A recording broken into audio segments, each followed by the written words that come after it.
A horrific accident has claimed the lives of 4 school pupils, critically injuring scores more. Now, it's believed the minibus taxi they were traveling in collided head-on with a bus. This after the taxi driver was allegedly overtaking a stationary vehicle. The 14-seater vehicle was carrying 21 passengers. Emergency workers say 17 passengers, some in a critical condition, were treated at the scene. Another pupil was airlifted to hospital. The driver, meanwhile, of the minibus was treated on the scene and escorted by police to a nearby clinic. The taxi was coming down the road, the bus was going up the road, and they collided with a partial head-on. Obviously, the exact details to the cause will still be in police investigation, and that might take some time. But when we arrived here, we found that the taxi actually had 21 people inside the taxi, which there was 4 deaths, 3 little girls and 1 little boy. They all aged between 12 and 16, which is very, very tragic at the moment. There was 1 little 15-year-old that was in a very critical condition. The paramedics stabilized him and then airlifted him through to Albert Luthuli Hospital. And for an update on that story, now joined on the line by reporter Ayanda Mhlongo, who is in Durban. Ayanda, good afternoon. What a sad way to begin the new year for these parents. I mean, what are the latest details on this accident? Any initial findings on what the cause was at this stage?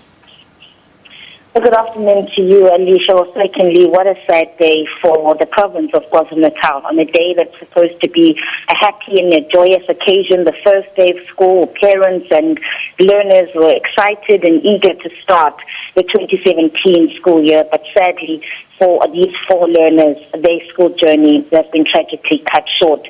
Alicia, the information still remains the same. What we heard on the scene, the police have not yet given any further update from what we had in the morning, but to that the minibus collided with a bus after the driver was allegedly overtook a stationary vehicle. But while we're at the scene, the local taxi association, which the taxi belongs, the taxi association chairperson and his committee, they arrived on scene and they admitted to us at the scene that they believed that the driver, in fact, of the taxi was in the wrong. They said that what happened was they started a system by where they would have their own marshals who would stand in various strategic points along the taxi routes, and that would be to look out. They would stop the taxis if there was any suspicion that the driver is possibly drunk, and they have do many checks. They check the vehicles.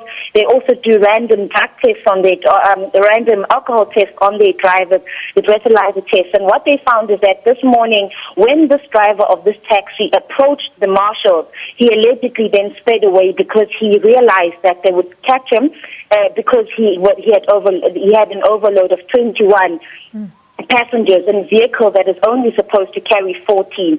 And it was when he was trying to get away from the road marshals who then were pursuing him that he, as he sped away, he then came across the stationary vehicle. And as he was trying to overtake that, he then collided with the bus, and resulting in the 5 lives of these 4 high school pupils, as well as injuring many 17 other people, other students. And also, it wasn't just scholars that were in the taxi. There were also other people who were on their way to work as well. 21 people injured, and a lot of them in a critical condition, Alicia. I understand you. The details are still very sketchy at this stage, but do tell us, we understand that the driver was actually escorted to a nearby clinic. I mean, in light of the information that you've just given us from the key witness accounts, has there been any formal charges that have been laid against the taxi driver at this stage? Do you know? No, Adisha. In fact, I've just spoken to the police just to get an update, and they're saying that he was escorted by the police because the community were baying for blood.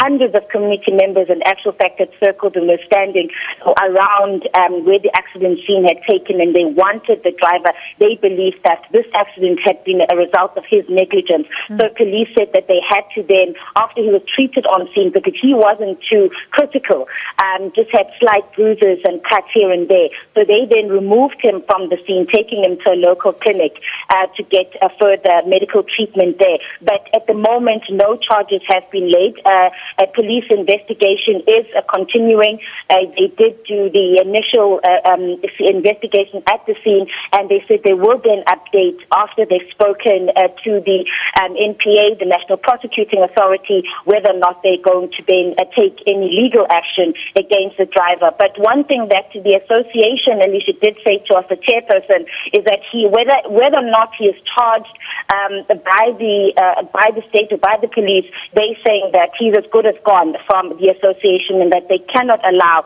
somebody like that to put people's lives in danger, and that they're saying that as the association, he will then be removed from the association and he will no longer be allowed to work as a driver for them.